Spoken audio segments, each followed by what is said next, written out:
Mi nuera dejó a su hija recién nacida en mi balcón con una nota diciendo que yo era demasiado vieja para quejarme de la soledad. 20 años después, mi nieta se convirtió en una médica reconocida. Cuando mi nuera apareció exigiendo reconocimiento y dinero, mi nieta dijo solo 4 palabras que la destruyeron por completo. Gracias por estar aquí conmigo. Deja en los comentarios desde qué país me acompañas en este momento. Quiero saber hasta dónde ha logrado llegar mi historia.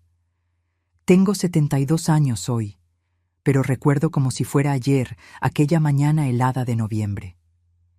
Eran las 5:30 de la mañana cuando escuché un llanto ahogado viniendo del balcón. Vivo sola desde que perdí a mi esposo Pablo hace casi 25 años, en un accidente de auto que me dejó viuda a los 47. Nunca más logré reconstruir mi vida amorosa después de eso. Pablo lo era todo para mí. Me levanté asustada porque nunca, en todos estos años viviendo en esta casita sencilla en Iztapalapa, había escuchado un ruido tan temprano. Pensé que era algún gato callejero, tal vez herido.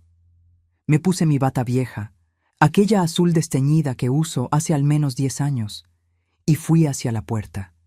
El llanto se hacía más fuerte. Mi corazón empezó a latir a 1000 por hora.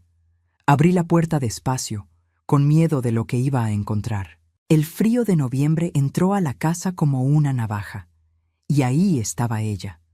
Una canastita de mimbre, de esas que se ven en las películas de la época de oro, cubierta con una manta rosa toda sucia. Adentro, una criaturita que no debía tener más que unos días de vida lloraba con fuerza, con su carita roja de tanto esfuerzo. Me quedé paralizada por unos segundos que parecieron horas. Miré hacia los lados, buscando a alguien, a cualquier persona que pudiera explicar qué estaba pasando. La calle estaba vacía, silenciosa, apenas las luces de la madrugada empezando a aclarar el cielo grisáceo. Tomé la canasta con las manos temblorosas y la metí a la casa. La bebé seguía llorando, ese llanto desesperado de quien tiene hambre o frío, o ambos. Fue cuando vi el papel. Estaba doblado debajo de la manta, un papel común de cuaderno escolar, con una caligrafía que yo conocía perfectamente. Era de Leticia, mi nuera, la mujer con la que mi hijo Ricardo se había casado 3 años antes, en contra de todos mis consejos. Ella tenía apenas 19 años cuando se casaron, él 22. Yo sabía que eran demasiado jóvenes, pero Ricardo estaba ciego de pasión. Desdoblé el papel con dedos que no paraban de temblar. Las palabras escritas ahí me cortaron como vidrio afilado. Magdalena, siempre te quejaste de la soledad desde que te quedaste viuda. Ahora tienes compañía. No tenemos condiciones ni interés en criar a una hija. Eres demasiado vieja para quejarte de la soledad. Cuídala o haz lo que quieras. No nos busques. Leí aquellas palabras 3, 4, 5 veces. Cada vez dolía más. Mi propio hijo, el niño que cargué en mi vientre, al que amamanté, al que crié sola después de que Pablo murió, había abandonado a su propio bebé en mi puerta como si fuera basura. Y Leticia, esa muchacha que siempre me trató con un desprecio mal disimulado, tuvo la crueldad de escribir esas palabras horribles. La bebé seguía llorando en mis brazos. Miré esa carita minúscula, los ojitos apretados de tanto llorar, y algo dentro de mí se rompió y se reconstruyó al mismo tiempo. Tenía los ojos de Ricardo, esos ojos café profundos que heredó de su padre. Tenía la nariz pequeña y respingada que era marca de nuestra familia. Era mi nieta, mi sangre, mi familia. Corrí a la cocina y preparé un biberón con la leche en polvo que tenía guardada, de esa que se usa para las recetas. No era lo ideal, lo sabía, pero era todo lo que tenía en ese momento desesperador. La bebé succionó con fuerza, como si no hubiera comido en horas. Probablemente no había comido.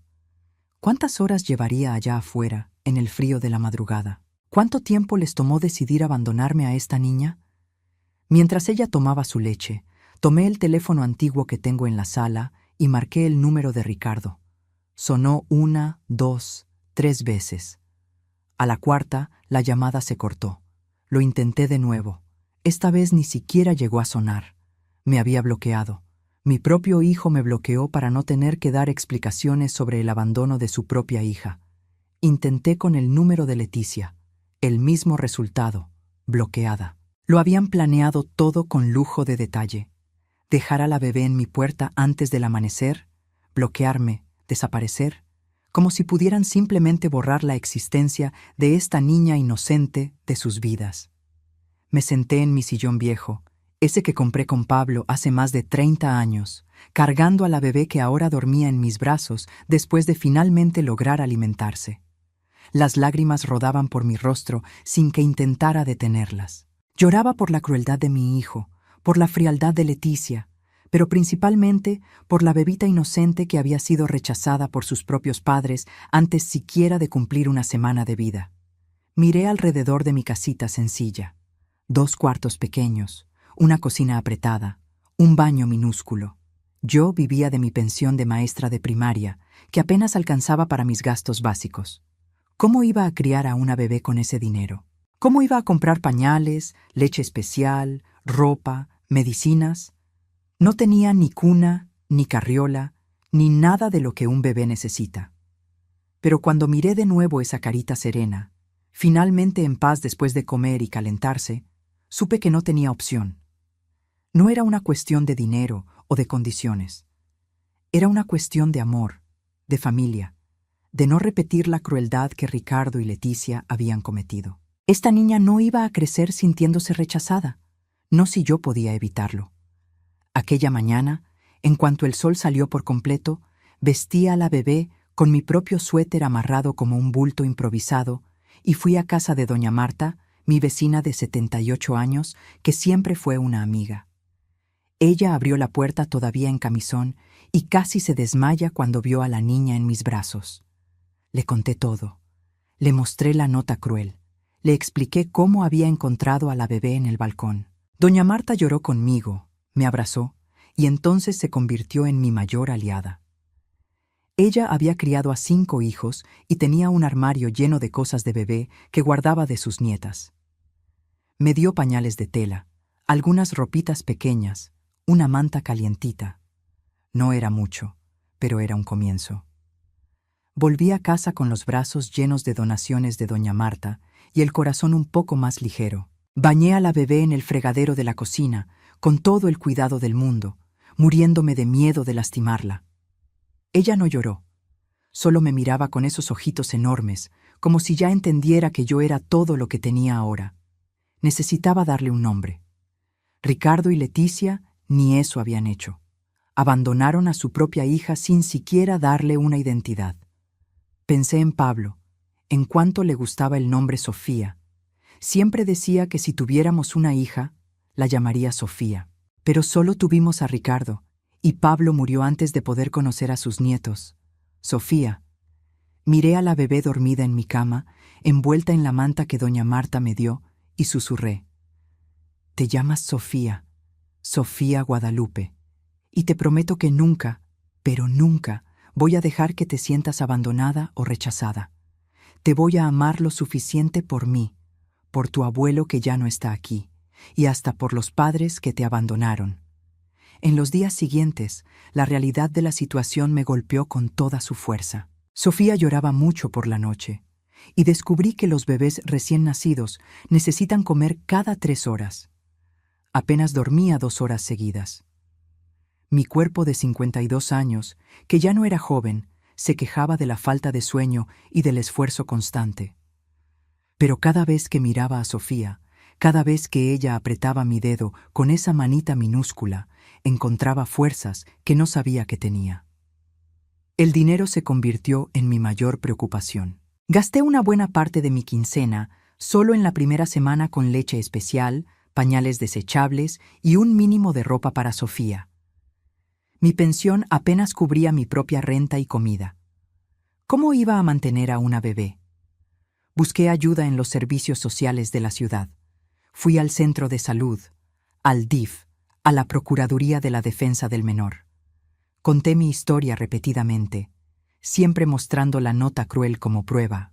Pero la respuesta era siempre la misma, sin documentos oficiales, sin una denuncia formal de abandono, sin que los padres renunciaran legalmente a la custodia, yo estaba en un limbo jurídico.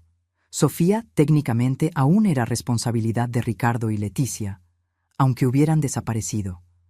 Un trabajador social me sugirió que buscara a Ricardo y Leticia, que intentara que asumieran la responsabilidad o al menos firmaran papeles de transferencia de custodia. ¿Pero cómo? Me bloquearon, cambiaron de número. Nadie sabía dónde estaban. Era como si se hubieran evaporado. Intenté con la familia de Leticia.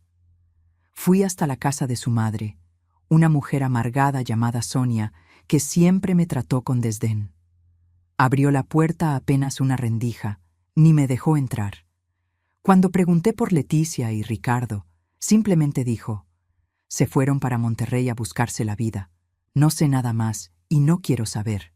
Esa niña no es mi problema. Monterrey.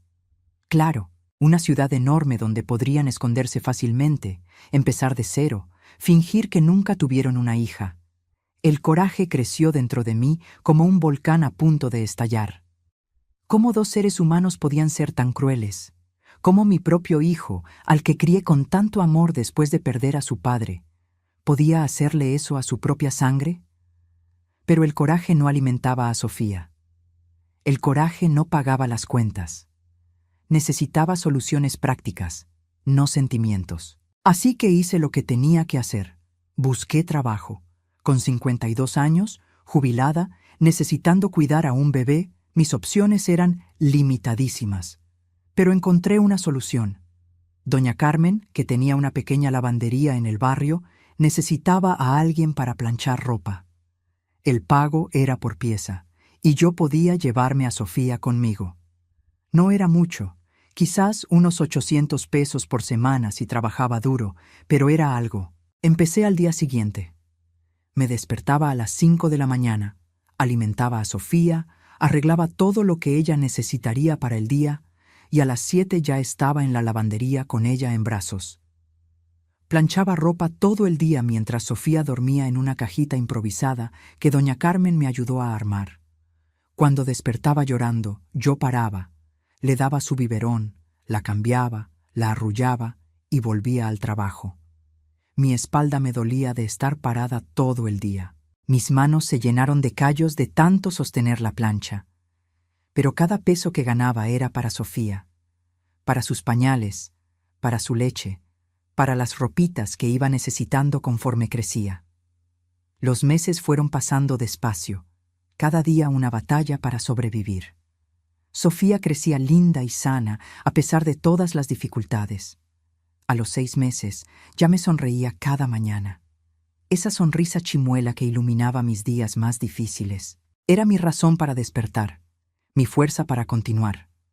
Pero la soledad pesaba. No tenía a nadie más que a doña Marta y doña Carmen. Mis otros vecinos me miraban con lástima o juicio. Algunos pensaban que Sofía era mi hija, fruto de alguna relación tardía. Otros sabían la verdad y murmuraban cuando pasaba: pobre, el hijo le dejó a la nieta. ¡Qué barbaridad! Criar a un bebé a esa edad. No va a aguantar mucho tiempo. Pero aguanté. Día tras día, semana tras semana. Cuando Sofía cumplió 1 año, ya caminaba, balbuceaba algunas palabras, me decía abue, con esa vocecita dulce que me derretía el corazón. Le hice una fiestecita pequeña, solo yo, doña Marta y doña Carmen. Compré un pastelito sencillo en la panadería y cantamos las mañanitas. Sofía aplaudió y se rió, completamente ajena al hecho de que sus padres no estaban ahí, que nunca estuvieron, que probablemente ni se acordaban de su cumpleaños. Esa noche, después de acostar a Sofía en la cuna usada que logré comprar en un bazar con 3 meses de ahorros, me senté en la cocina y lloré. Lloré por la infancia que Sofía merecía y no tenía. Lloré por mi propio agotamiento. Lloré por el hijo que perdí, no ante la muerte, sino ante la cobardía y el egoísmo. Pero también sentí orgullo. Orgullo de haber sobrevivido a ese primer año. Orgullo de ver a Sofía sana, feliz, amada. Orgullo de no haberme rendido cuando todo parecía imposible. Los años siguientes fueron una montaña rusa de desafíos. Cuando Sofía tenía 3 años, empecé a enseñarle las primeras letras. Yo había sido maestra de primaria por 25 años antes de jubilarme, y usé toda esa experiencia con mi nieta. Era inteligente, curiosa, absorbía el conocimiento como una esponja. A los 4 años, Sofía ya leía palabras sencillas. A los 5, leía frases completas. Era una niña brillante, y yo sabía que necesitaba hacer todo lo que estuviera a mi alcance para asegurar que tuviera acceso a la mejor educación posible, incluso con nuestros recursos limitados. La escuela pública del barrio no era mala, pero tampoco era excelente. Maestros sobrecargados, salones saturados, falta de material. Pero era lo que teníamos. En el primer día de clases de Sofía, a los 6 años, la llevé de la mano hasta la puerta. Estaba hermosa con el uniforme sencillo que compré con tanto sacrificio, la mochila usada que encontré en un tianguis. ¿La abue va a estar bien solita?, me preguntó, apretando mi mano con fuerza. Mi corazón se hizo chiquito. Esa niña de 6 años se preocupaba por mí más que por ella misma. La abue va a estar perfecta, mi amor. Vas a aprender muchas cosas, padres, y me vas a contar todo cuando regreses. Entró a la escuela con una sonrisa valiente, pero cuando se volteó para decirme adiós antes de desaparecer por la puerta, vi las lágrimas en sus ojitos. Esperé hasta que se perdió de vista. Después me derrumbé en la banca del parque frente a la escuela y lloré como no lloraba hace años. Mi bebita estaba creciendo, entrando al mundo, y yo tenía tanto miedo de que alguien la lastimara, de que alguien la hiciera sentir menos por no tener padres, por vivir en una casa pequeña, por usar ropa de bazar. Pero mis preocupaciones fueron infundadas. Sofía era resiliente, fuerte, inteligente. Rápidamente se convirtió en una de las mejores alumnas del salón. Las maestras me llamaban regularmente para elogiar su desempeño, su dedicación, su gentileza con los compañeros. Yo iba a cada junta con el corazón hinchado de orgullo, usando mi mejor vestido viejo, fingiendo que no veía las miradas de lástima de las otras madres más jóvenes, mejor vestidas. Fue en una de esas juntas, cuando Sofía tenía 8 años, que su maestra, la maestra Luciana, me llamó para una plática privada. Doña Magdalena, dijo con seriedad, Sofía es excepcionalmente inteligente. Está años adelante del grupo en todas las materias, especialmente en ciencias. ¿Ha pensado en buscarle una beca en algún colegio particular? Colegio particular. Yo ni sabía por dónde empezar. Pero la maestra Luciana me dio una lista de instituciones que ofrecían becas para alumnos de bajos recursos con alto desempeño. Esa noche, después de que Sofía se durmió, me quedé hasta tarde investigando con el internet lento del celular viejo que tenía, el único lujo que me permití comprar porque lo necesitaba para emergencias. Había un colegio considerado uno de los mejores de la ciudad, en la zona de Coyoacán, que ofrecía 5 becas integrales al año para alumnos de primaria. Las inscripciones para el proceso de selección estaban abiertas. Sería un examen difícil, una entrevista, análisis del historial escolar. Las posibilidades eran mínimas, pero tenía que intentarlo.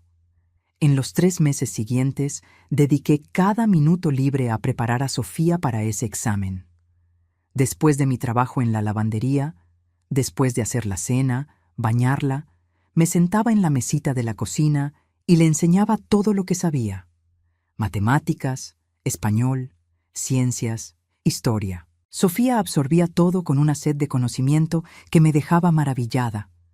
El día del examen, vestí a Sofía con el mejor conjunto que tenía, peiné su cabello rizado hasta que brilló y la llevé al colegio. El edificio era inmenso, moderno, nada parecido a la escuelita pública a la que iba. Los otros candidatos llegaban en camionetas nuevas, con ropa de marca, acompañados de padres bien vestidos. Sofía y yo llegamos en microbús, y era obvio que no encajábamos ahí. Pero Sofía entró a ese salón de examen con la cabeza en alto. Esperé afuera por 3 horas, rezando, pidiéndole a Dios: por favor, deja que mi nieta tenga esta oportunidad. Se lo merece tanto. 2 semanas después, recibimos la carta. Mis manos temblaban tanto que apenas podía abrir el sobre. Sofía estaba a mi lado, con los ojos muy abiertos por la expectativa. Abrí la carta y leí las primeras palabras. Es un placer informarle que... Sofía lo había logrado. Entre 200 candidatos, mi nieta fue una de las 5 seleccionadas para la beca integral. Caí de rodillas en la sala, abrazando a Sofía, llorando de alegría, de alivio, de pura gratitud. Lo lograste, mi amor, lo lograste. Sofía empezó en el colegio nuevo al inicio del año siguiente. Tenía miedo de que sufriera discriminación, de que los otros niños ricos la rechazaran por ser pobre, por vivir en un barrio humilde, por ser criada por su abuela. Pero Sofía tenía una fuerza interior que yo desearía haber tenido a esa edad. No se dejaba afectar por las diferencias sociales. Se hacía amiga de todos, estudiaba con ganas, destacaba en todo. Los años fueron pasando. Yo seguía trabajando en la lavandería, ahorrando cada peso para asegurar que Sofía tuviera todo lo que necesitaba. Uniforme escolar, material didáctico, dinero para las excursiones del grupo. A veces yo me quedaba con hambre para asegurar que ella comiera bien. A veces no compraba una medicina para mí para poder pagar un libro que ella necesitaba. Pero ver a Sofía feliz, verla crecer inteligente y fuerte, valía cada sacrificio. Cuando Sofía tenía 12 años, me hizo una pregunta que yo temía hace años. Abue, ¿por qué mis papás me dejaron contigo? ¿Por qué nunca vienen a verme? Estábamos sentadas en la sala, ella haciendo la tarea, yo remendando una ropa. Mi corazón se detuvo. Sabía que este día llegaría, pero no estaba preparada. ¿Cómo explicar la crueldad de sus padres sin destruir la imagen que tenía de sí misma? Tus papás eran muy jóvenes cuando naciste, mi amor. Empecé despacio, escogiendo las palabras con cuidado. No estaban preparados para criar a un bebé. Entonces, me pidieron que te cuidara hasta que ellos estuvieran listos. ¿Y cuándo van a estar listos?, preguntó Sofía, y había una tristeza en sus ojos que me rompió el alma. Me tragué el nudo que subía por la garganta. No lo sé, mi amor, pero ¿sabes qué sí sé? Sé que eres lo más valioso de mi vida. Sé que te amo más que a nada en este mundo. Y sé que, pase lo que pase, siempre tendrás una familia, porque me tienes a mí. Sofía me abrazó fuerte y sentí sus lágrimas mojando mi blusa vieja. Te amo, abue. Eres la mejor mamá que pude haber tenido. Mamá. Me llamó mamá. Y en ese momento entendí que yo era más que una abuela para Sofía. Yo era madre, padre, familia completa. Y eso era suficiente. Los años de la secundaria pasaron en un abrir y cerrar de ojos. Sofía siguió destacando en la escuela, trayendo premios y reconocimientos que yo colgaba orgullosa en nuestro refrigerador viejo. Cuando cumplió 15 años y entró a la preparatoria, ya estaba claro que tenía un talento especial para las ciencias, especialmente biología y química. Yo trabajaba cada vez más horas en la lavandería para compensar los gastos crecientes. Los adolescentes necesitan más comida, más ropa, más de todo. Sofía nunca se quejaba, nunca pedía nada más allá de lo esencial, pero yo quería darle el mundo. Quería compensar la ausencia de sus padres, el hecho de que no tuviéramos mucho dinero, todas las dificultades que pasamos. Fue en el segundo año de prepa que Sofía me dijo que quería ser médico. Estábamos cenando nuestro arroz y frijoles de siempre, sentadas en la mesita de la cocina, cuando simplemente anunció: Abue, voy a estudiar medicina. Quiero ayudar a personas que no tienen cómo pagar una salud de calidad. Mi corazón se llenó de orgullo y terror al mismo tiempo. Medicina era una de las carreras más caras y difíciles. ¿Cómo una niña pobre, de un barrio humilde, iba a lograr entrar a una facultad de medicina? Pero cuando miré los ojos decididos de Sofía, vi la misma fuerza que me hizo criarla, a pesar de todas las imposibilidades. Entonces vamos a hacer que entres a la mejor facultad de medicina del país, dije, con más confianza de la que realmente sentía. En los 2 años siguientes, Sofía estudió como nunca vi a nadie estudiar. Se despertaba a las 5 de la mañana para repasar materias antes de la escuela. Regresaba y estudiaba hasta tarde en la noche. Los fines de semana eran dedicados a exámenes de simulación, ejercicios, más estudio. Tenía una determinación que asustaba e inspiraba al mismo tiempo. Yo seguía trabajando, pero mi cuerpo empezaba a quejarse. Tenía 67 años y planchar ropa todo el día se estaba volviendo cada vez más difícil. Mis manos desarrollaron artritis, mi espalda me dolía constantemente, mi vista estaba empeorando, pero no podía parar. Sofía necesitaba dinero para cursos, para materiales de estudio, para las fichas de los exámenes de admisión. En un día particularmente difícil, cuando apenas podía sostener la plancha de tanto dolor, doña Carmen me encontró llorando en el baño de la lavandería. «Magdalena, no puedes seguir así, tu cuerpo ya no aguanta más». «Tengo que hacerlo. Sofía va a presentar el examen de medicina el próximo año. Me necesita». Doña Carmen me abrazó, esa mujer gentil que siempre fue tan buena conmigo. «Sofía te necesita viva y sana, no trabajando hasta morir. Vamos a encontrar otra solución». «¿Pero qué otra solución?» Mi pensión apenas cubría la renta. No teníamos a nadie más. Tenía que seguir trabajando, sin importar cuánto doliera. Cuando Sofía cumplió 18 años, le hice una fiesta pequeña, como siempre. Doña Marta, doña Carmen y algunos amigos de su escuela. Sofía sopló las velitas del pastel sencillo que compré, y cuando me abrazó, susurró a mi oído: «Gracias por todo, abue. Voy a hacer que te sientas orgullosa de mí». «Ya me siento orgullosa de ti todos los días, mi amor». Unos meses después, Sofía presentó el examen para medicina en las 3 mejores universidades públicas del país, incluyendo la UNAM. Eran exámenes difíciles, competidos, miles de candidatos para pocos lugares. Pero yo tenía fe. Había visto a Sofía estudiar hasta el cansancio, había visto su determinación, su inteligencia. Si alguien merecía ese lugar, era ella. El día de los resultados fue el más largo de mi vida. Sofía revisó la página de la primera universidad a las 10 de la mañana. No se quedó. Revisó la segunda al mediodía. Tampoco. Mi corazón se hundió. ¿Y si no se había quedado en ninguna? ¿Y si todos esos años de sacrificio, de estudio, de esperanza, habían sido en vano? Pero a las 3 de la tarde, cuando revisó los resultados de la UNAM, Sofía gritó tan fuerte que me asusté. «¡Me quedé! ¡Abue, me quedé! ¡Fui seleccionada!». Había entrado a la mejor universidad del país. Mi nieta, la bebé abandonada en mi balcón 20 años atrás, había logrado entrar a la carrera de medicina. Me caí en el sillón, con el corazón latiendo tan fuerte que pensé que me iba a dar algo.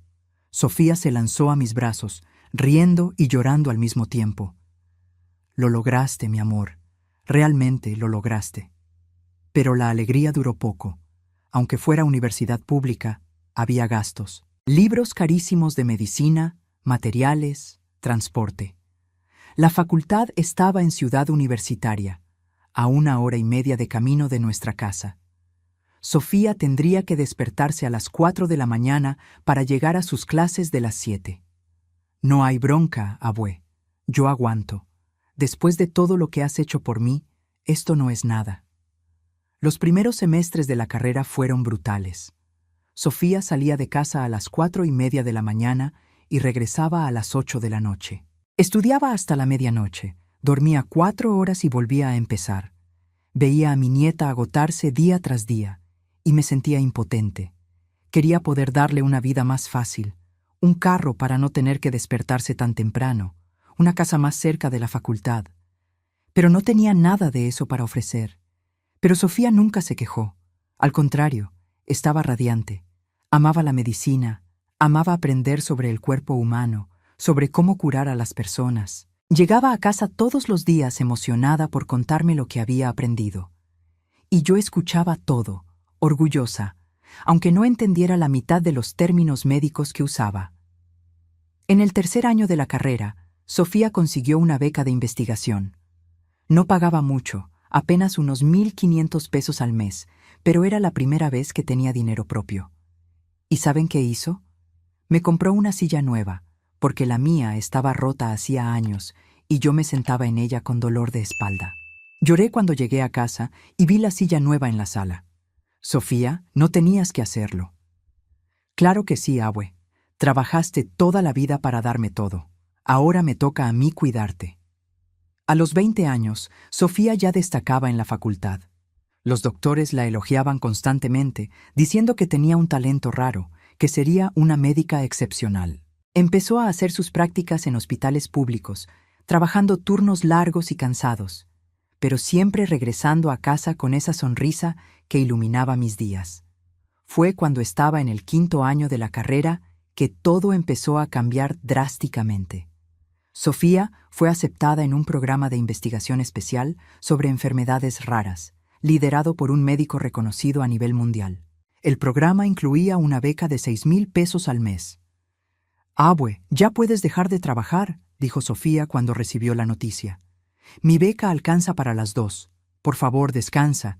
Ya has trabajado demasiado en la vida». Yo tenía 70 años. Mis manos casi no funcionaban por la artritis. Mi espalda vivía en dolor constante. Pero era tan difícil aceptar. Trabajé toda mi vida. ¿Cómo iba a simplemente parar? Abue, criaste sola a una niña abandonada.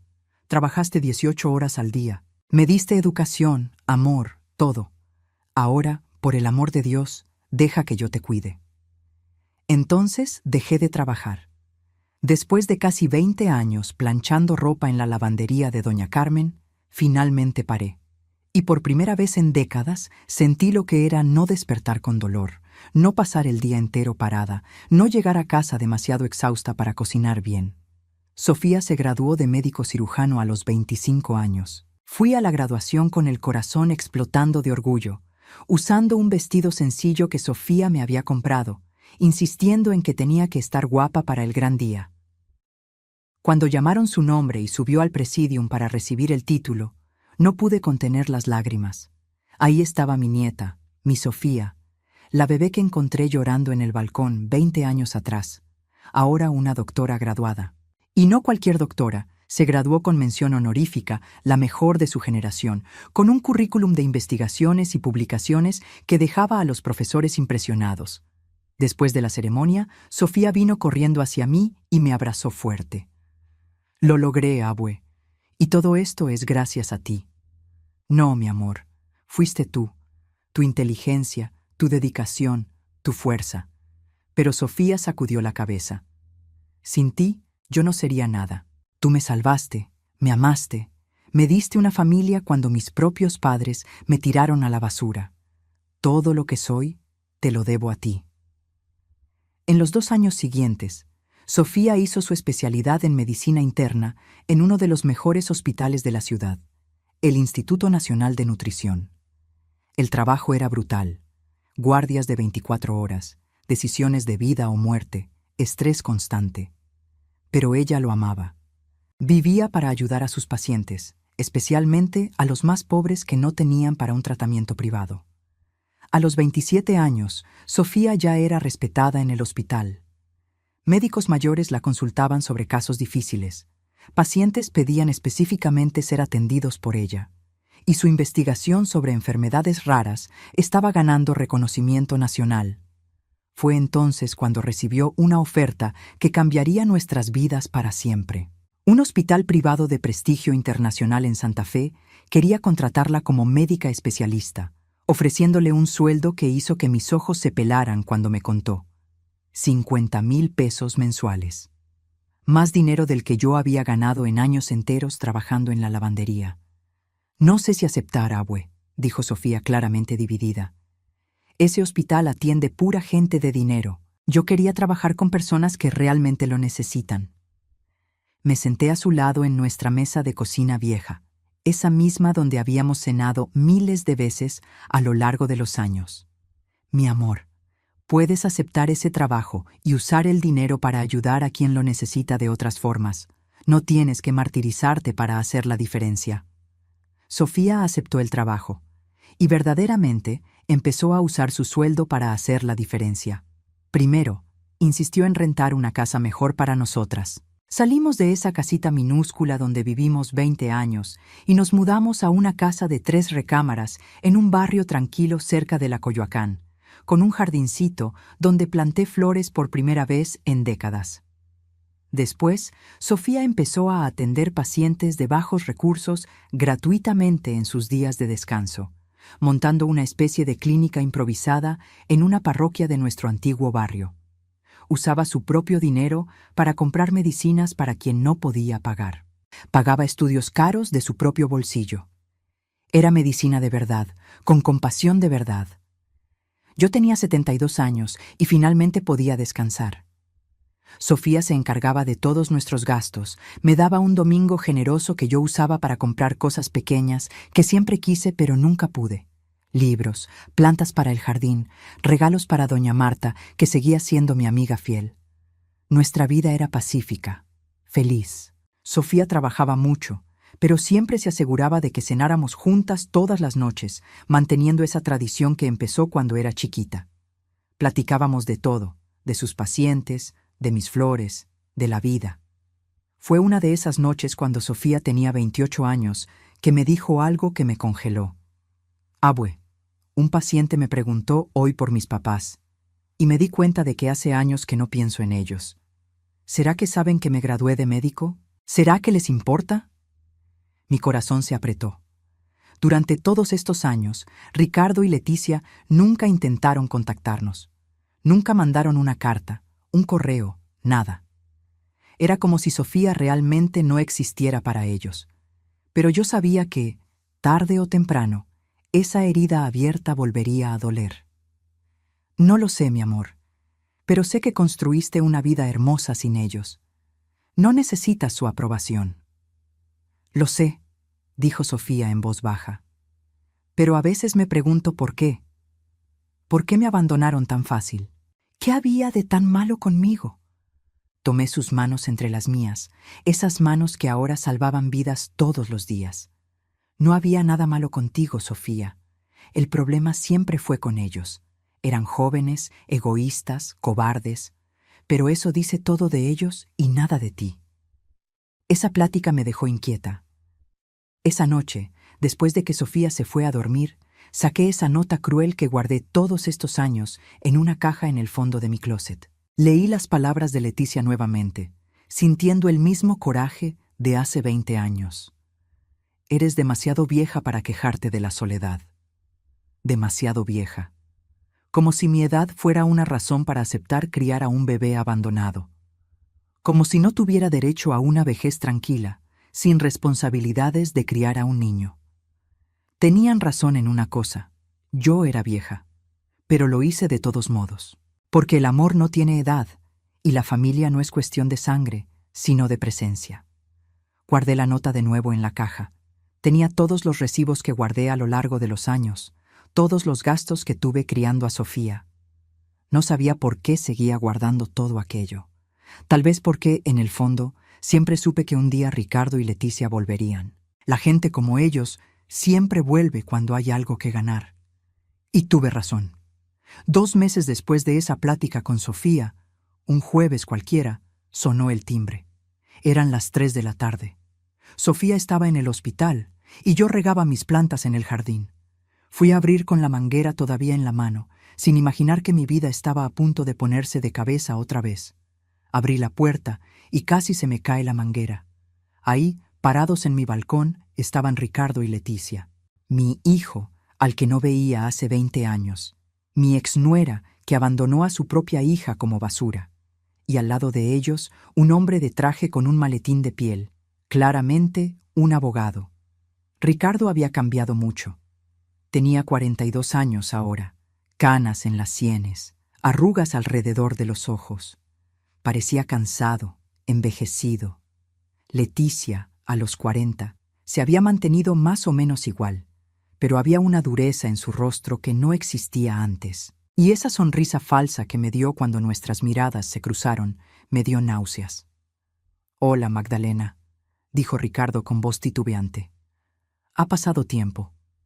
Me quedé parada en la puerta, bloqueando la entrada, sin decir nada. Mi corazón latía tan fuerte que podía escucharlo en mis oídos. 20 años. 20 años sin una palabra, sin una llamada, sin un centavo de ayuda. Y ahora aparecían aquí como si nada hubiera pasado.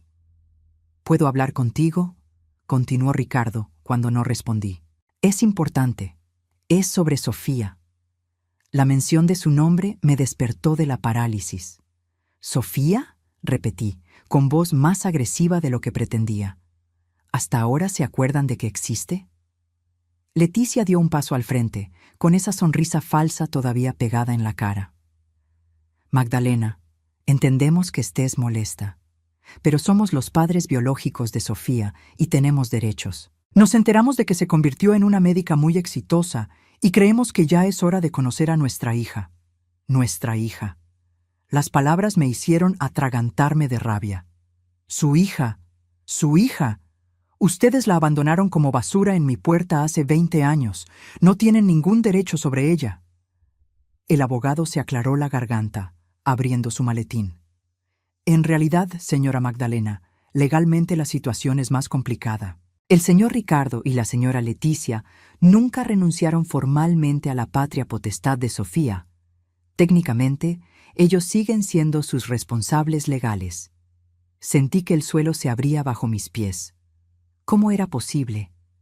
¿Cómo, después de 20 años, aún podían tener algún derecho sobre Sofía? ¿Qué es lo que quieren?, pregunté directamente, mirando a Ricardo.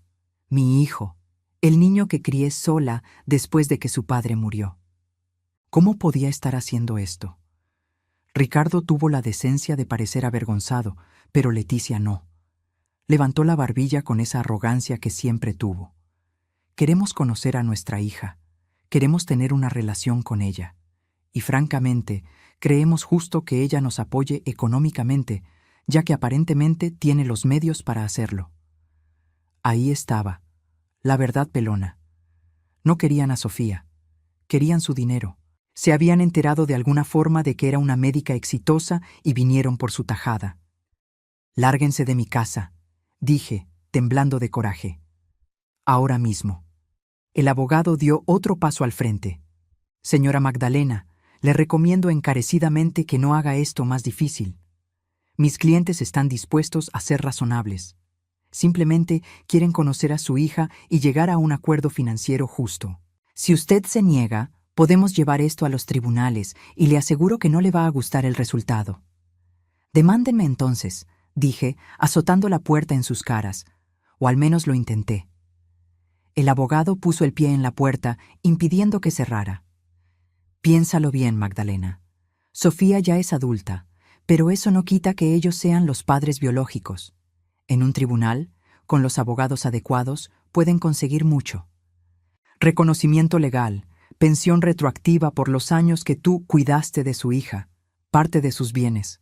No seas tonta. Deja que hablen con Sofía. Tal vez ella hasta quiera conocerlos. Fue entonces cuando escuché la voz de Sofía detrás de mí. Entonces es a mí a quien deben preguntarle, ¿no? Me di la vuelta. Sofía estaba ahí. Había llegado del hospital temprano y escuchó toda la plática por la ventana de la sala que estaba abierta. Su rostro era una máscara de calma, pero yo conocía a mi nieta. Podía ver la tormenta de emociones escondida detrás de esos ojos. Ricardo dio un paso al frente, con lágrimas llenando sus ojos. ¿Sofía? ¿Hija? Pero Sofía no se movió. Solo lo miró a él, luego a Leticia, con una expresión que no logré descifrar. Así que ustedes son mis padres biológicos. Lo somos, dijo Leticia rápidamente, intentando parecer maternal y fallando miserablemente. Y lamentamos profundamente habernos quedado lejos por tanto tiempo. Éramos jóvenes, estábamos asustados, no sabíamos cómo ser padres, pero pensamos en ti todos los días. Sofía se rió, pero no fue una risa alegre. Fue una risa fría, calculada, que me hizo recordar cómo se ponía cuando estaba a punto de diagnosticar un caso médico difícil. Pensaron en mí todos los días, pero nunca intentaron contactarme. Nunca mandaron una carta. Nunca me buscaron. Ricardo intentó explicarse. Nosotros, Nosotros queríamos, pero pensábamos que sería más difícil para ti si seguíamos apareciendo y desapareciendo de tu vida. Creímos que sería mejor dejar que tu abuela te criara en paz. «Qué conveniente», dijo Sofía, con voz cortante como un bisturí.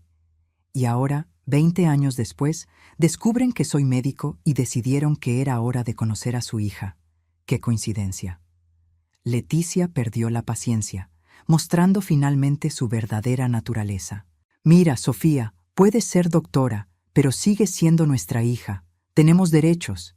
Si crees que vas a disfrutar de una vida cómoda mientras tus propios padres pasan carencias, estás muy equivocada». «¿Pasan carencias?», repitió Sofía. «¿Qué tipo de carencias?». El abogado intervino de nuevo. «El negocio del señor Ricardo quebró hace 2 años. Tienen deudas considerables. Como padres, tienen derecho al apoyo de su hija en tiempos difíciles». Ahí estaba, la verdad completa. Investigaron a mi nieta, vieron que le iba bien, y vinieron como buitres por su parte. Sofía se quedó en silencio un largo momento. Entonces dijo algo que me sorprendió por completo. «Pasen, vamos a platicar». «Sofía, no», protesté, pero ella puso la mano en mi hombro. «Está bien, abue, deja que yo me encargue». A regañadientes, dejé que los 3 entraran. Ricardo miró alrededor de nuestra casa sencilla pero cómoda.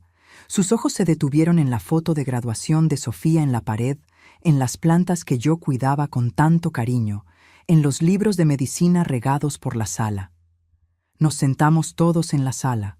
Sofía se acomodó tranquilamente en el sillón, ese que ella me había regalado años atrás.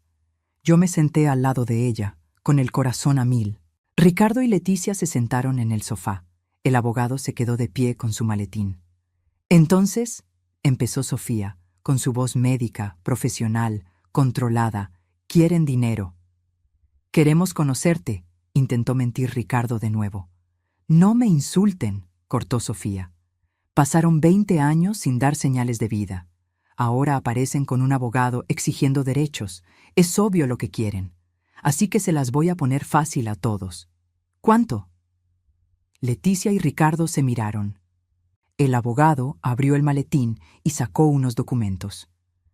«Calculamos que una pensión mensual de 10,000 pesos sería razonable, dado su sueldo como médica.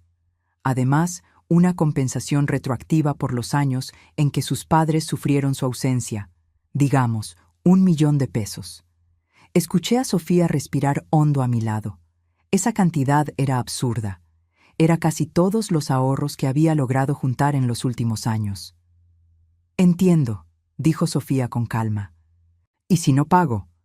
«Entonces nos vamos a juicio», respondió el abogado. «Y le aseguro que un juez será simpático con el caso de unos padres que fueron separados de su hija y ahora pasan hambre mientras ella vive con lujos». Sofía asintió pensativamente. Entonces se levantó y fue a su estudio. Nos quedamos todos en silencio, solo el ruido del reloj marcando los minutos. Miré a Ricardo, intentando encontrar algún rastro del niño que crié, pero solo veía a un extraño. Un cobarde que abandonó a su propia hija y ahora volvía para chupar su éxito. Sofía regresó cargando una caja. Era la misma caja donde yo guardaba todas las pruebas del abandono. La había encontrado hace unos años, y yo le conté toda la verdad sobre cómo Ricardo y Leticia la dejaron. Le mostré la nota cruel, los recibos, todo.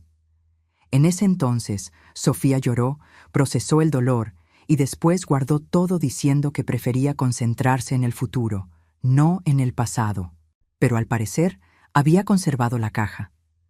«Antes de discutir sobre dinero», dijo Sofía, poniendo la caja en la mesa de centro, «creo que deberían ver algunas cosas». Abrió la caja y sacó la nota. Esa maldita nota que Leticia había escrito hace 20 años. La sostuvo frente a Leticia y Ricardo. «¿Reconocen esto?». Leticia palideció visiblemente. Ricardo desvió la mirada. El abogado tomó la nota y la leyó, su expresión cambiando gradualmente de confianza a preocupación. «Eres demasiado vieja para quejarte de la soledad», leyó Sofía en voz alta. «Cuídala o haz lo que quieras. No nos busques». Esas son las únicas palabras que me dejaron. Ni un nombre, Ni una explicación, ni un perdón. Pura crueldad. Sofía, éramos jóvenes, intentó justificar Ricardo con voz temblorosa. Cometimos un error terrible. Pero eso no quita que tengamos derechos ahora. Sofía siguió sacando cosas de la caja. Recibos, cientos de ellos. Estos son los recibos de todo lo que mi abuela gastó criándome. Pañales, leche, ropa, doctor. Miren aquí, gastó casi todo su dinero el primer mes sola. Su pensión era de nada. Ella se gastó todo en mí y pasó hambre. Puse mi mano sobre la de Sofía, intentando que parara, pero ella siguió implacable. Y aquí tomó más papeles, el registro de su trabajo en la lavandería. Trabajó 18 horas diarias por 20 años para darme comida, educación, una vida. Mientras tanto, ¿ustedes dónde estaban? Ah, sí, en Monterrey, buscándose la vida, como me dijo la mamá de Leticia cuando fui a buscarlos hace 10 años. No sabía que Sofía había ido a buscar a la familia de Leticia. Nunca me lo contó. Mi corazón se apretó pensando en mi nieta, solita, buscando respuestas de una familia que la rechazó. Lo calculé todo, continuó Sofía, sacando una hoja que ella había hecho, sumando inflación, intereses, más el valor de la pensión alimenticia que nunca pagaron. Le deben a mi abuela aproximadamente 2 millones de pesos. Eso considerando solo las necesidades básicas, sin contar el costo emocional y físico que ella cargó. El silencio en la sala era sepulcral. El abogado miraba los documentos con una expresión cada vez más preocupada. Ricardo tenía la cara entre las manos. Solo Leticia mantenía esa expresión dura, desafiante. «Así que aquí está mi propuesta», dijo Sofía, con su voz fría como el hielo. «Se van a largar de esta casa ahorita mismo. Nunca más me van a buscar. Nunca más van a intentar contactarme. A cambio, no los voy a demandar por abandono de infante. No voy a hacer público lo que hicieron y no les voy a cobrar los 2 millones que le deben a mi abuela». «No nos puedes amenazar», habló finalmente Leticia, levantándose. «Somos tus padres. Tenemos derechos». Fue cuando Sofía dijo las 4 palabras que la destruyeron por completo. «Ustedes no son nada». Las palabras flotaron en el aire. Simples, devastadoras, absolutamente verdaderas. «Durante 20 años», continuó Sofía, «tuvieron la oportunidad de ser mis padres. Pudieron haber llamado, escrito, visitado. Pudieron haber pedido perdón, intentado redimirse, construir una relación. Pero no hicieron nada. Cero. Ustedes decidieron borrarme de sus vidas». Se acercó a Ricardo, mirándolo directo a los ojos. «Así que no, ustedes no son mis padres. Son solo 2 personas que me engendraron biológicamente. Mi familia es esta mujer aquí», me señaló a mí, «que me salvó, me amó, me crió. Ella es mi madre, mi padre, mi familia entera». Ricardo empezó a llorar. «Sofía, por favor, sé que hicimos cosas horribles, pero soy tu padre, tu sangre». «La sangre no significa nada», respondió Sofía. «Amor, sacrificio, presencia, eso es lo que significa familia, y ustedes no tienen nada de eso para ofrecerme». El abogado guardó rápido sus papeles. «Señor Ricardo, señora Leticia, creo que es mejor que nos retiremos. Esta situación es más compleja de lo que imaginamos». Leticia no quería rendirse. «Esto no se va a quedar así.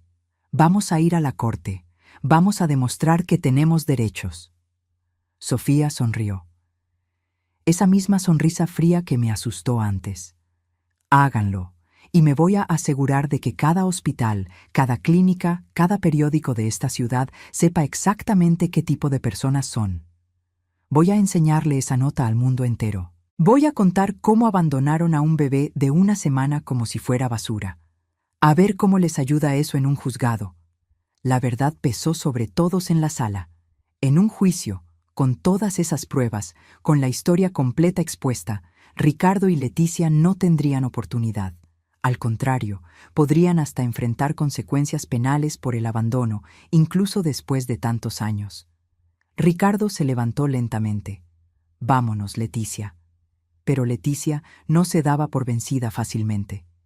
¿Crees que eres mejor que nosotros? ¿Crees que eres muy especial por ser médico? No serías nada sin ustedes, completó Sofía. Exactamente. Soy todo lo que soy porque no los tuve, porque fui criada por alguien que realmente me amaba, que realmente le importaba. Si dependiera de ustedes, probablemente habría terminado en un albergue, o peor. Vi algo romperse en Leticia en ese momento. La máscara de arrogancia se cayó, y por un breve segundo vi miedo. Miedo de que todo lo que Sofía dijo fuera verdad. Miedo de que las consecuencias de sus actos finalmente las alcanzaran después de 20 años. «Vente, Leticia», repitió Ricardo, más firme esta vez. Me miró por última vez. «Mamá, yo lo siento mucho, por todo». No respondí. No tenía nada que decirle. Había dejado de ser mi hijo en el momento en que abandonó a Sofía en mi balcón. Los tres salieron. El abogado primero, apurado. Después Ricardo, arrastrando a Leticia que todavía intentaba protestar. Cuando la puerta se cerró detrás de ellos, sentí como si un peso de 20 años me lo hubieran quitado de la espalda. Sofía se derrumbó en el sillón, toda esa fuerza y control desaparecieron. Empezó a llorar, sollozos profundos que hacían que su cuerpo entero temblara. Me senté a su lado y la abracé, como lo hice miles de veces cuando era chiquita. «Fuiste tan fuerte, mi amor», susurré. «Tan fuerte». Pensé que no iba a sentir nada cuando los viera, sollozó Sofía entre lágrimas. Pensé que no me iba a importar. Pero duele, abue. Duele saber que solo volvieron por dinero, que nunca me amaron de verdad. Lo sé, mi amor, sé que duele. Pero tienes que entender una cosa. El problema nunca fuiste tú. Siempre fueron ellos. Eran incapaces de amar, incapaces de ser padres. Pero tú eres perfecta. Y amada. Tan amada.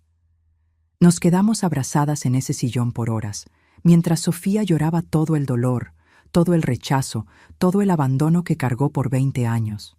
Y yo lloré con ella, no de tristeza, sino de orgullo. Orgullo de la mujer fuerte en la que mi nieta se convirtió. Orgullo de haber criado a alguien capaz de defenderse, de poner límites, de reconocer su propio valor. En las semanas siguientes a la visita de Ricardo y Leticia, Sofía se clavó todavía más en el trabajo. Aceptó más guardias, más cirugías, más horas en el hospital. Sabía que era su forma de lidiar con el dolor, pero me preocupaba. Se estaba agotando.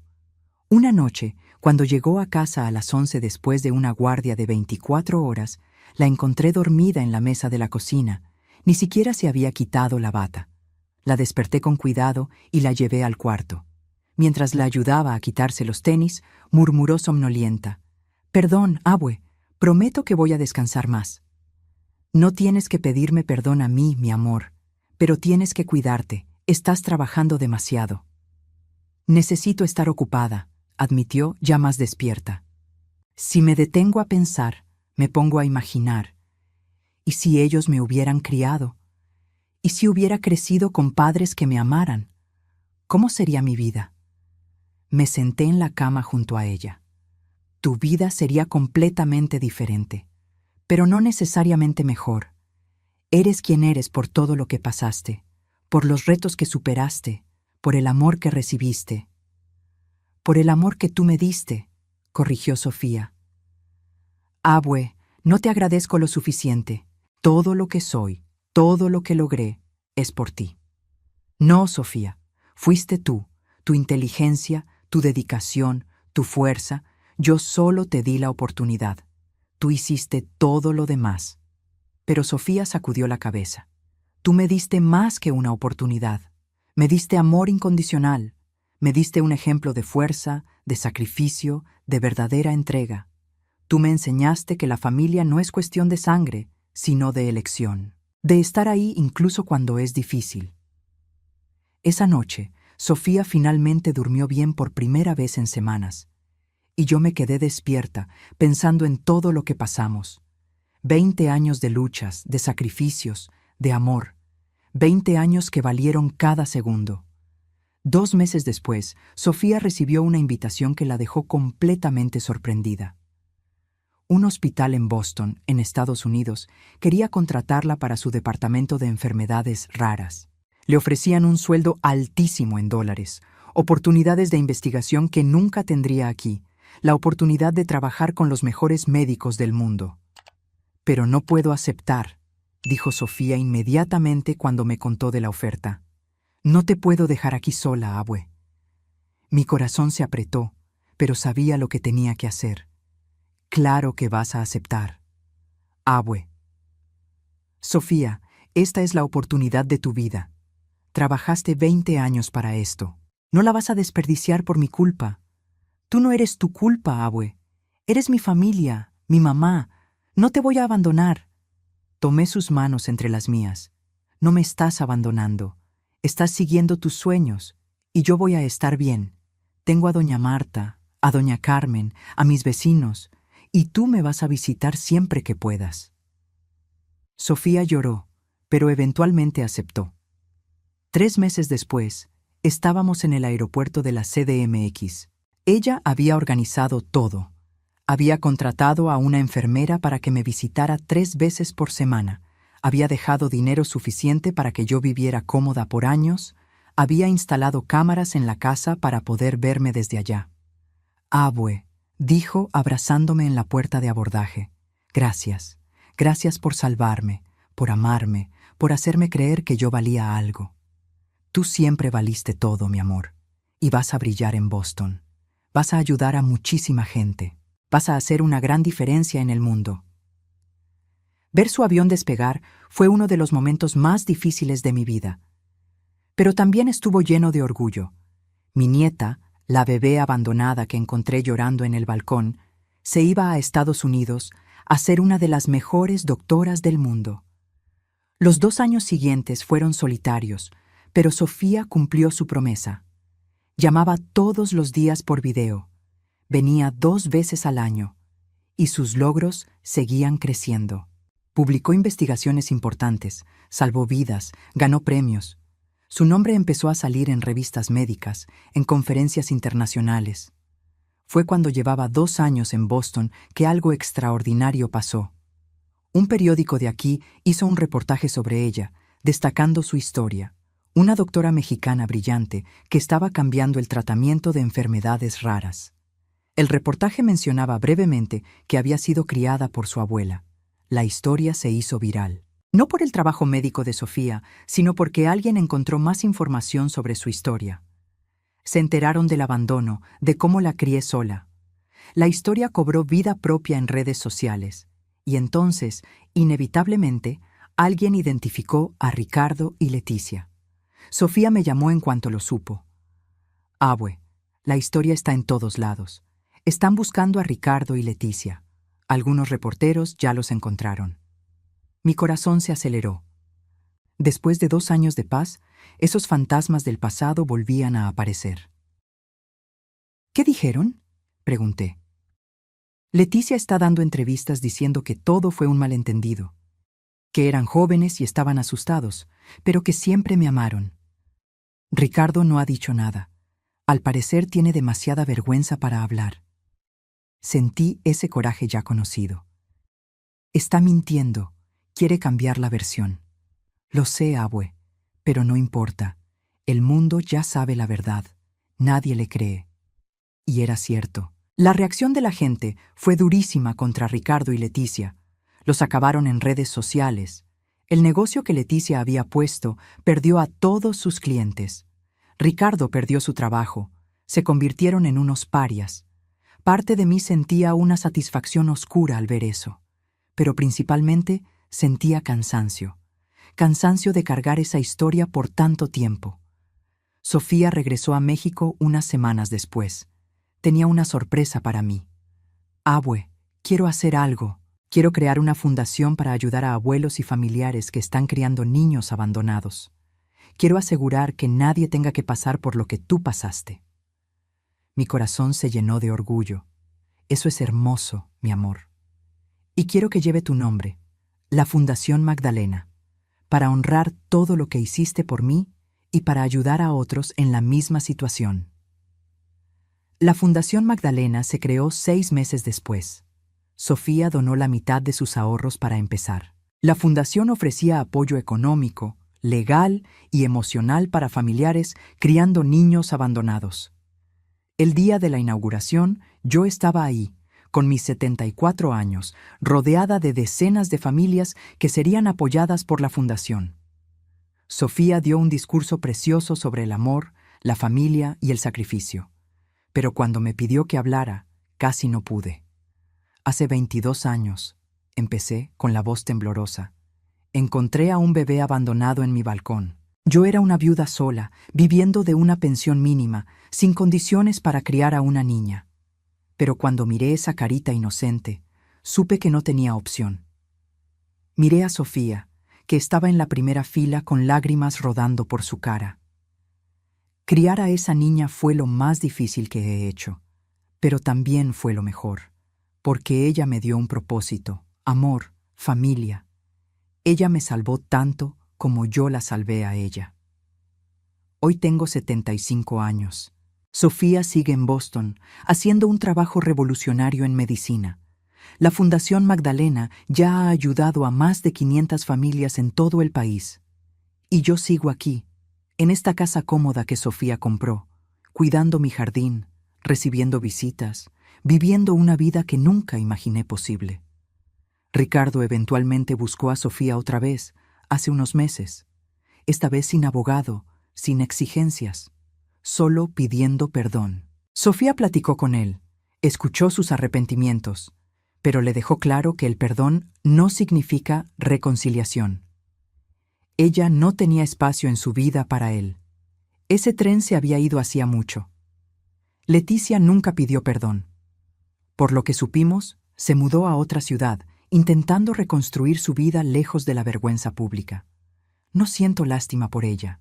Siento, tal vez, una especie de gratitud retorcida. Si ella no hubiera abandonado a Sofía, yo nunca habría tenido los 22 años más significativos de mi vida. Sofía está comprometida ahora, con un doctor maravilloso que conoció en Boston. Él sabe toda la historia, respeta profundamente nuestro vínculo y me trata como si fuera su propia abuela. La boda será el próximo año, una ceremonia pequeña allá, y yo estaré ahí, por supuesto. Nada en el mundo me impediría ver a mi nieta casarse. A veces, cuando estoy sola en el jardín regando mis flores, pienso en lo rara que es la vida. Cómo un momento puede cambiarlo todo. Esa mañana hace 22 años, cuando escuché un llanto en el balcón, pudo haber sido el fin. Pude haber llamado a la patrulla, entregado a Sofía en adopción, haberme lavado las manos, pero no lo hice. Escogí el amor, escogí la familia. Y esa elección, esa decisión tomada en un segundo, moldeó las 2 décadas siguientes de mi vida. No voy a mentir y decir que fue fácil. Hubo noches en que lloré de cansancio, de preocupación, de soledad. Hubo momentos en que pensé que no iba a aguantar. Pero siempre que miraba a Sofía, siempre que ella me sonreía, siempre que me decía «abue» con esa vocecita dulce, encontraba fuerzas para seguir. Y valió la pena. Cada sacrificio, cada dificultad, cada lágrima, todo valió la pena. Porque crié a una mujer extraordinaria, una médica que salva vidas, una persona bondadosa que creó una fundación para ayudar a otros, una nieta que me ama tanto como yo la amo a ella. Ricardo y Leticia pensaron que se estaban quitando un problema de encima cuando abandonaron a Sofía en mi puerta. Pero en realidad, me dieron el regalo más grande que pude recibir. Me dieron un propósito, amor, familia. Me dieron una razón para vivir cuando yo solo estaba sobreviviendo. Así que, extrañamente, casi les doy las gracias. Casi. Porque sin su crueldad, sin ese abandono terrible, Sofía y yo nunca habríamos tenido nuestra historia, nuestra familia, nuestro amor. Hoy, sentada en mi jardín, con el sol de la tarde calentándome la cara, recibo una videollamada de Sofía. Ella está sonriendo, esa sonrisa radiante que ilumina cualquier lugar. «Abue, tengo una noticia». «¿Qué pasó, mi amor?» «Estoy embarazada». Mi corazón se detiene, luego se acelera. Las lágrimas llenan mis ojos. Oh, Sofía, mi amor, felicidades. Abue, si es niña, le voy a poner Magdalena, en tu honor. Lloro de verdad ahora, lágrimas de pura alegría rodando por mi cara. Voy a ser bisabuela. Va a haber una nueva generación en nuestra familia. Una familia construida no por sangre u obligación, sino por elección, amor y sacrificio. Y este niño o niña va a crecer sabiendo la verdad. Va a crecer escuchando la historia de cómo su madre fue abandonada, pero fue salvada por el amor de una abuela. Va a crecer entendiendo que la familia es cuestión de presencia, no solo genética. Te amo, Sofía, digo, con la voz entrecortada por la emoción. Yo te amo más, Abue. Todo lo que soy, todo lo que tengo, todo lo que construí, es por ti. Tú me salvaste, me amaste, me hiciste creer que yo valía algo, incluso cuando mis propios padres no lo creían así. Colgamos, y me quedo sentada en el jardín mientras el sol se pone, pensando en todo lo que pasó. 22 años desde esa mañana fría de noviembre. 22 años de lucha, amor y triunfo final. No es una historia de venganza contra Ricardo y Leticia, aunque ellos ciertamente pagaron por sus actos. Es una historia sobre el amor verdadero, sobre cómo una viuda sola de 52 años y un bebé abandonado se salvaron mutuamente, sobre cómo construimos una familia desde cero, contra todo pronóstico. Es una historia sobre elegir, porque la familia no es quien te dio la vida, es quien está presente en tu vida, quien te ama sin condiciones, quien se sacrifica por ti, quien nunca se rinde contigo. Ricardo y Leticia me dieron a Sofía biológicamente, pero yo le di todo lo demás: amor, seguridad, educación, familia, hogar. Y a cambio, ella me dio un propósito, alegría y los años más significativos de mi vida. Así que, para quien esté escuchando esta historia, les dejo una lección. Nunca subestimen el poder del amor incondicional. Nunca subestimen lo que una persona dispuesta a sacrificarse puede lograr. Y nunca, pero nunca olviden que la familia de verdad es la que elige estar ahí, todos los días, sin importar qué tan difícil sea. Sofía y yo somos prueba viviente de que el amor verdadero siempre gana, que la presencia importa más que la genética, que una abuela de 52 años sin recursos puede criar a una de las mejores médicas del país, que un bebé abandonado puede volverse extraordinario cuando es amado de la forma correcta. Y cuando cargue a mi bisnieta en brazos el próximo año, le voy a susurrar lo mismo que le susurré a Sofía hace 22 años. Eres amada, eres valiosa, eres familia, y yo nunca, pero nunca te voy a abandonar. Porque eso es lo que hace la familia de verdad. Está presente, ama, nunca se rinde. Y esa, amiga mía, amigo mío, es la historia de cómo un abandono cruel se convirtió en la bendición más grande de mi vida. Si llegaste hasta aquí, muchas gracias por escucharme. Esta historia salió de mi corazón y espero que haya tocado el tuyo también. Si te gustó, por favor deja tu like, suscríbete al canal y activa la campanita para no perderte las próximas historias. Y si quieres apoyar todavía más este trabajo, considera hacerte miembro del canal. Tu aportación ayuda a crear más contenido como este. Comenta aquí abajo qué te pareció la historia y si tienes alguna historia parecida en tu familia. Me encantaría leer tus comentarios. Hasta la próxima historia. Y recuerda, la familia es cuestión de amor, no de sangre.